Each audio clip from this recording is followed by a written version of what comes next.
사람들이 하는 말 가운데 역사는 밤에 이루어진다는 말이 있습니다. 어쩌면 이 말이 진리인지도 모르겠습니다. 그런데 우리는 온갖 죄악의 시기를 어두운 밤이라 그렇게 표현하기도 합니다. 그렇다면 역사가 밤에 이루어진다는 이 말은 이 죄악의 어두운 밤에도 하나님은 쉬지 않고 인류 구원을 위해서 역사를 진행한다는 그런 말도 될 것입니다. 다니엘은 밤중에 사자굴에서 승리하는 역사의 맛을 보았습니다. 밤중에 야곱은 베델에서 하늘을 통하여 드리워진 사닥다리로 오르락내리락 하면서 하나님의 살아계심을 체험했습니다.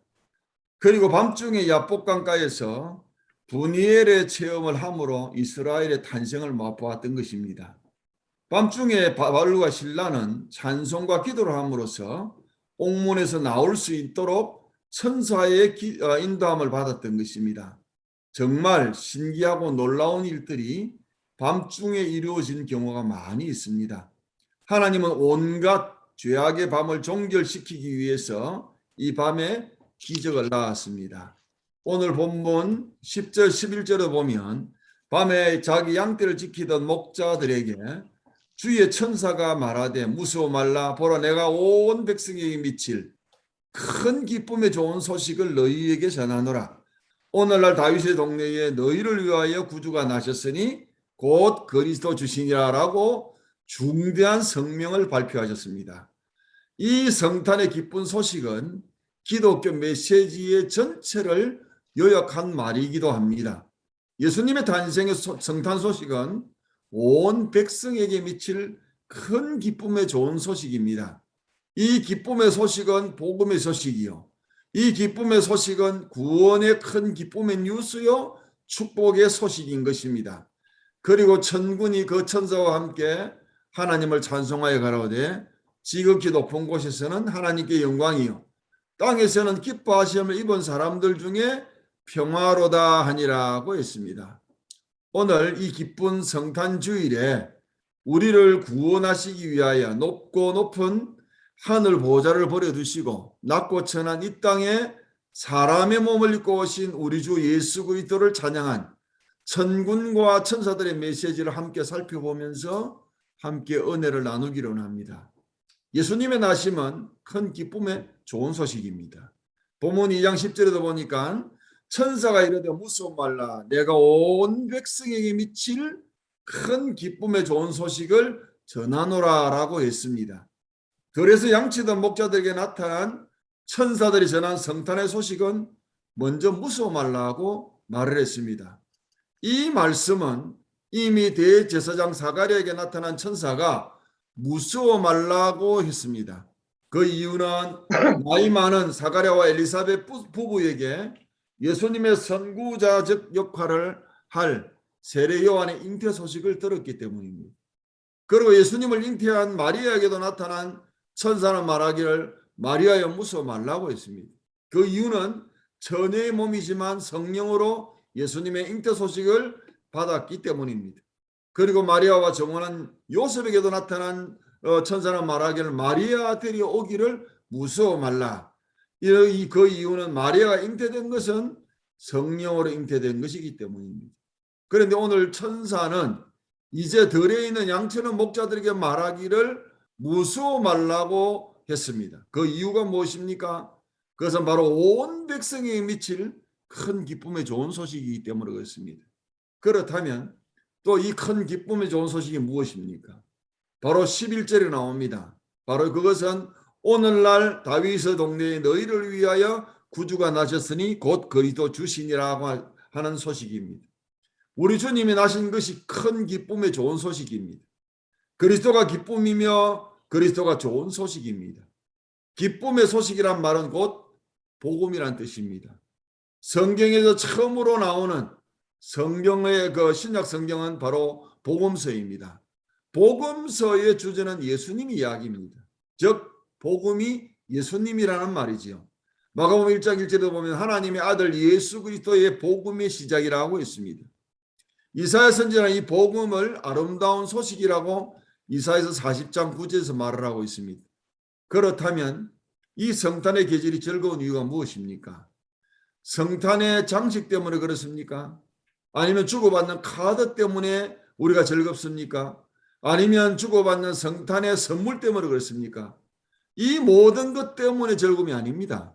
성탄의 즐거움은 바로 예수님 때문에 그렇습니다.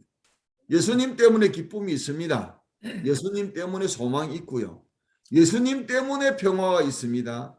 예수님 때문에 행복한 것입니다. 예수님이 이 땅에 오심이 바로 기쁨의 소식입니다. 예수님이 없으면 성탄이 즐거워야 할 이유가 없습니다. 예수님이 기쁨의 근원이요, 예수님 때문에 기쁨도 있는 것입니다. 이사야서 선지자는 9장 3절에서 말하기를 주께서 이 나라를 창성케 하시며 그 즐거움을 더하게 하셨으므로 수수하는 즐거움과 탈취물을 나누는 때의 즐거움이 그들이 즐거워하오니라고 했습니다.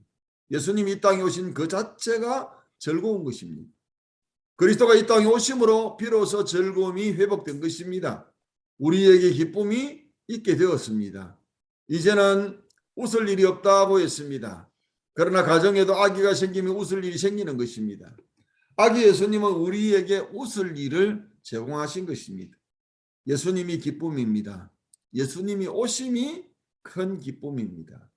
주님의 탄생이 우리 인간들에게 큰 기쁨을 주시는 놀라운 은혜인 것입니다. 오늘 많은 사람들이 슬픔과 걱정과 그리고 절망 속에 살아가고 있습니다.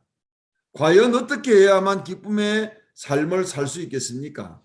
시편 기자는 6장 16편 11절에서 말하기를 주께서 생명의 길로 내게 보이시리니 주의 앞에는 기쁨이 충만하고 주의 우편에는 영원한 즐거움이 있나이다라고 고백을 했습니다. 참으로 주님 앞에 기쁨이 있습니다. 주님과 함께 할 때 기쁨이 있는 것입니다. 조금 전에 우리가 기도할 때에도 성탄의 참된 의미를 회복했으면 좋겠다라고 제목을 내놓았습니다. 여러분, 세상 사람들은 세속적인 즐거움, 그 인간적인 즐거움에 사로잡혀 있습니다.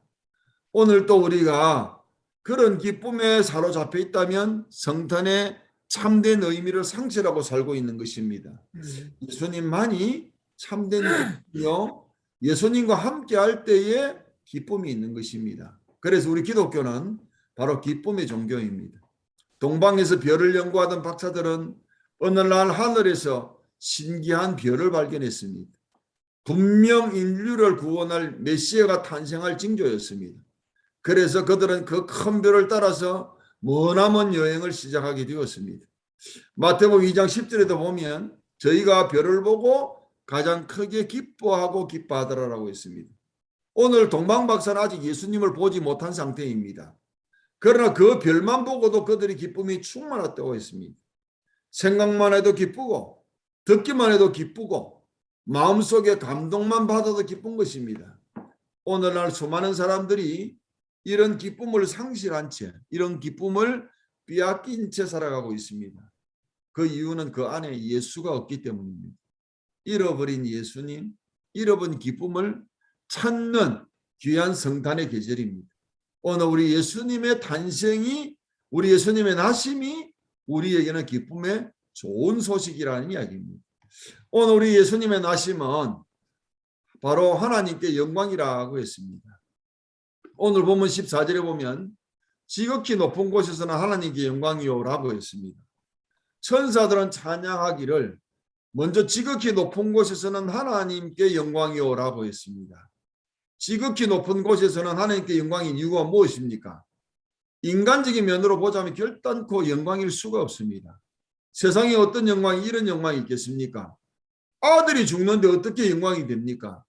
자기 아들을 사람으로 만들어서 고생의 길로 가게 하는데 어떻게 그것이 영광이 되냐 이 말입니다.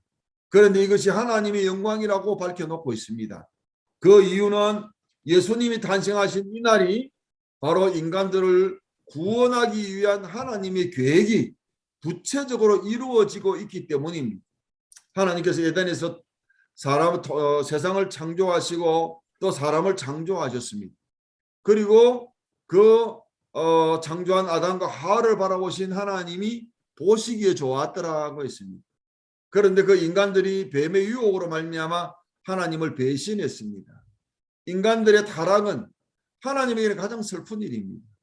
심지어 땅에 사람을 지으심을 한탄하사 마음에 근심하시니라고 하는 그런 말씀도 창세기 6장 6절에 나옵니다. 그럼에도 하나님은 자기가 창조한 인간을 너무나 사랑한 나머지 저들을 구원하시기 위하여 부단한 노력을 아끼지 않으셨습니다. 율법도 만들어주시고 선지자들도 수없이 보냈습니다. 그러나 인간들은 하나님께 돌아오기를 주저했습니다. 그러나 하나님께서는 마침내 최후로 큰 계획을, 구원의 계획을 베푸셨습니다.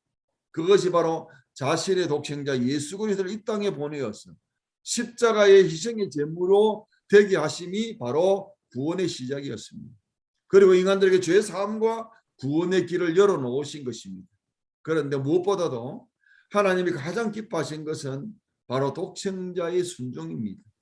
하나님의 구원 계획은 너무나 큰 고난이 기다리고 있고 큰 고난이 예비되어 있는 것입니다. 거룩하신 하나님이신 예수님이 결혼 전인 처녀의 몸에 잉태되었습니다. 사람이 태어날 장소가 아닌 바로 구유에서 인간의 몸을 입고 태어났습니다. 그리고 2살 이전에 헤롯의 칼날을 피해서 애굽으로 도망가야만 했습니다. 일생 동안 가난한 목수의 아들로 살아가시면서 고생하셔야만 했습니다. 이제 메시아로서 하신 일도 3년 남짓 했습니다.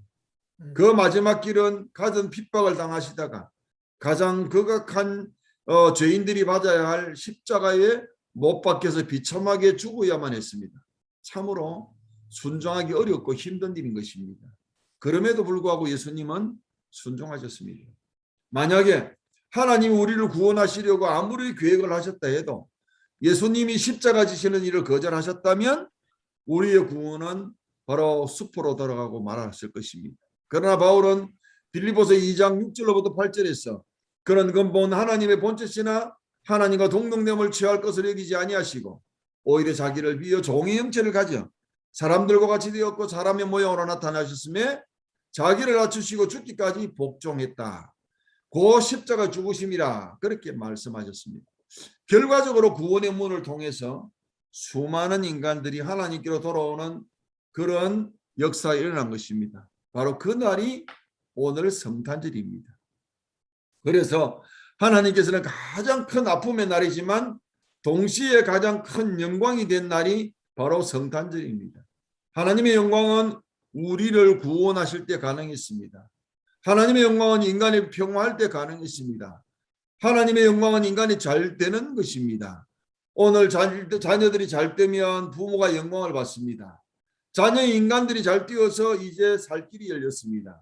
이것이 바로 하나님께 영광이 되는 것입니다. 그러면 자녀가 잘 되는 것이 무엇입니까? 예수 믿고 구원받는 것입니다. 예수님을 잘 아는 것입니다.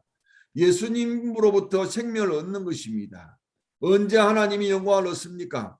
모두가 예수님을 알아야 영광이 됩니다. 오늘 모두 예수 믿고 구원받는 것이 하나님의 큰 영광이 됩니다. 하나님께서 원하시는 것은 바로 마지막 한 사람까지 다 구원 얻는 거의 그 순간이 하나님께는 영광이 된다고 했습니다. 오늘 디모데전서 2장 4절에서도 하나님은 모든 사람이 구원을 받으며 진리를 아는 데 이르기를 원하시는 것이라고 했습니다. 세상 모든 민족이 구원을 얻기까지 쉬지 아니하시는 하나님이십니다. 모든 민족이 다 구원을 얻을 때까지 하나님은 절대로 실수가 없습니다. 마지막 한 사람까지 오신 예수님을 다 아는 것이 하나님의 목적이며 이렇게 해야 하나님이 영광을 받으시는 것입니다. 그러므로 성탄절은 하나님께서는 최상의 기쁨의 날이요 영광의 날이 되는 것입니다. 하나님이 우리에게 가장 기뻐하시고 영광 받으시는 것은 하나님의 뜻에 절대 순종하는 것입니다. 우리 앞에 고난이 오든지 풍파가 예상되든지 혹은 하나님의 명령에 순종하는 모습을 보일 때에 대단히 기뻐하고 영광 받으시는 줄 믿으시기를 주 이름으로 축원합니다. 네. 우리 주님 나심은 바로 땅에서는 기뻐하심을 입은 사람들 중에 평화로다라고 했습니다. 오늘 보면 14절에 보니까 땅에서는 기뻐하심을 입은 사람들 중에 평화로다라고 했습니다. 예수님의 탄생은 평화의 선포입니다. 오늘 우리가 살고 있는 이 시대는 불안의 시대입니다. 이 시대는 전쟁에 대한 두려움이 있습니다. 특별히 이 시대는 여러분 이 코로나로 말미암아 앞날이 불안합니다. 어제 가장 친하게 지냈던 친구가 오늘은 이 세상 사람이 아닐 때가 있습니다. 여러분 정말 사랑하고 좋아했던 가족이 오늘 순간에 이 코로나로 세상을 떠날 때가 있습니다. 이런 불안한 시대에 서로 조심하고 서로 또 만나기를 또 회피하고 있는 그런 시대를 우리가 살아가고 있습니다. 여러분 우리 인류에게 나타난 이 질병의 역사는 어제 오늘 일이 아닙니다. 그럼에도 불구하고 오늘 또 우리 하나님은 우리에게 주시는 마음은 두려워하는 마음이 아니라 평강의 마음, 기뻐하는 마음이라고 했습니다. 오늘 이 시대는 테러의 불안도 한복하고 있습니다. 경제에 대한 불안은 겨울 칼날보다도 더 시리고 아픔을 느끼고 있습니다. 내년의 경제 상황은 올해보다도 20%가 더 올라간다고 그렇게 이야기를 하고 있습니다. 이러니까 우리의 미래가 막연한 공포로 쌓여 있습니다. 지금 이런 시대에 우리에게 필요한 것이 무엇입니까? 바로 평화입니다. 그러나 세상에는 완전한 평화가 없습니다. 그런데 오늘 성탄 소식을 알려주는 천사들은 땅에서는 기뻐하심을 입은 사람들 중에 평화로다 노래하고 있습니다. 그 천사가 말하기를 무서워 말라고 했습니다. 세상 사람들이 왜 무서워합니까? 평화가 없으니까 무섭습니다. 무서움은 죄의 결과이지요. 사람이 죄를 지었을 때에 무서워서 숨기 시작한 것입니다. 죄는 곧 평화를 잃어버린 것입니다. 평화를 상실한 인간들에게 천사가 전한 이 예수님의 탄생의 소식은 온 인류에게 평화를 가져다 주는 좋은 소식인 것입니다. 온 백성에게 미칠 큰 기쁨의 좋은 소식이라 10절 말씀해 보니까 천사가 이르되 무서워 말라. 보라 내가 온 백성에게 미칠 큰 기쁨의 좋은 소식을 너희에게 전하노라 하고 있습니다. 여러분 이사야 선지자는 9장 6절에서 한 아기가 우리에게 낳고 한 아들을 우리에게 주신 바 되었는데 그 어깨는 정사가 매였고 그 이름은 기묘자라 모사라 전능하신 하나님이라 영존하시는 아버지라 평강의 왕이라 할 것이라 하고 있습니다. 이사야 선지자는 먼 훗날 미래에 예수님은 평강의 왕으로 이 땅에 오실 거라고 예언을 했습니다. 그 예언이 역사적으로 이루어졌습니다. 오늘 우리 예수님은 이 땅에 평강의 왕으로 오셨습니다. 에베소서 2장 14절에서도 예수 그리스도는 우리의 화평이신지라 오셔서 먼 데 있는 너희에게 평안을 전하고 가까운 데 있는 자들에게 평안을 전하였으니라고 했습니다. 요한복음 14장 27절에도 예수님은 평안을 너희에게 끼치노니 곧 나의 평안을 너희에게 주노라. 내가 너희에게 주는 것은 세상이 주는 것이 같지 아니하니라. 너희는 마음에 근심하지도 말고 두려워하지도 말라고 했습니다. 이러한 기쁨을 누릴 수 있는 사람이 누구입니까? 오늘 10절을 보니까 온 백성이라고 했습니다. 11절에는 다윗의 동네에 너희를 위하여라고 했습니다. 14절에서는 땅에서는 기뻐하심을 입은 자들에게라고 했습니다. 요한복음 1장 12절에서는 영접하는 자 곧 그 이름을 믿는 자들에게는 하나님의 자녀가 되는 권세를 주셨느니라고 했습니다. 그러므로 누구든지 예수 그리스도를 믿는 사람, 예수 그리스도의 탄생을 아는 사람은 마음의 평강을 누릴 수가 있습니다. 그러므로 누구든지 예수 안에 사는 사람은 불안과 두려움과 공포에서 벗어나 참 평화와 안식을 얻게 되어 있습니다. 예수님이 오심으로 말미암아 어두운 세상 속에 평화의 빛이 임하기 시작했습니다. 예수님은 이 땅에 사는 모든 사람들에게 평화를 주시기 위해서 가장 낮은 곳에서 일하시고 일생 섬기는 삶을 사셨습니다. 그것은 모든 고통받는 사람들을 다 구원하시기 위함입니다. 오늘 인류 평화를 위협하는 것은 무엇입니까? 오늘도 전쟁으로 말미암아 많은 사람들이 두려워하고 있습니다. 인류 평화를 위협하는 것은 지구를 다 멸망시키고도 남을 만한 원자 폭탄이 우리에게 위협이 되고 있습니다. 한 번은 미국 국회에서 최초의 원자 폭탄을 제조하고 감독한 오펜하이머 박사에게 초빙해서 박사님 원자 폭탄을 만드셨는데 이 원자폭탄을 막을 수 있는 무기가 무엇입니까? 라고 하는 질문을 받았습니다. 그때 하이머 박사가 웃으면서 이런 말을 했다고 합니다. 예, 원자폭탄을 막을 무기가 있지요. 그것은 바로 평화라는 무기입니다. 라고 대답한 것입니다. 가정이나 직장이나 사회나 어느 곳에서도 예수님이 주시는 참 평화, 예수님으로 말미암아 않는 이 평화가 있어야만 되는 것입니다. 우리 주님은 이 땅에 평강의 왕으로 오셨습니다. 우리 주님이 가시는 곳에 평화가 임합니다. 우리 주님이 계시는 곳에 평화가 임하는 것입니다. 우리 주님이 주시는 평안은 세상이 주는 평안과 비교할 수 없는 참 평안이라고 있습니다. 이 추운 겨울, 정말 이 죄악의 이 겨울, 경제 한파의 겨울, 이 코로나의 겨울 속에서도 주님 안에서 참 평안과 안식을 누리는 우리가 되어야 할 것입니다. 오늘도 우리 주님은 이 평화의 사신으로 우리를 불러주셨습니다. 그리고 5대양 6대주에 우리를 파견하셔서 참 평화를 누릴 수 있는 방법이 무엇이냐? 예수 그리스도를 아는 것이고 예수 그리스도를 믿는 것이라고 전파하러 우리에게 사명을 주신 것입니다. 오늘도 이 평화의 사절단으로 저와 여러분이 쓰임 받기로 원합니다. 우리 주님 나심은 바로 성탄의 기쁨, 큰 기쁨의 좋은 소식, 인류 구원의 소식, 이 소식을 증거하고 오늘 왜곡된 이 성탄의 의미를 바로잡는 저와 여러분이 되시기를 주의 이름으로 축원합니다. 기도하겠습니다. 고마우신 아버지 하나님, 은혜를 감사합니다.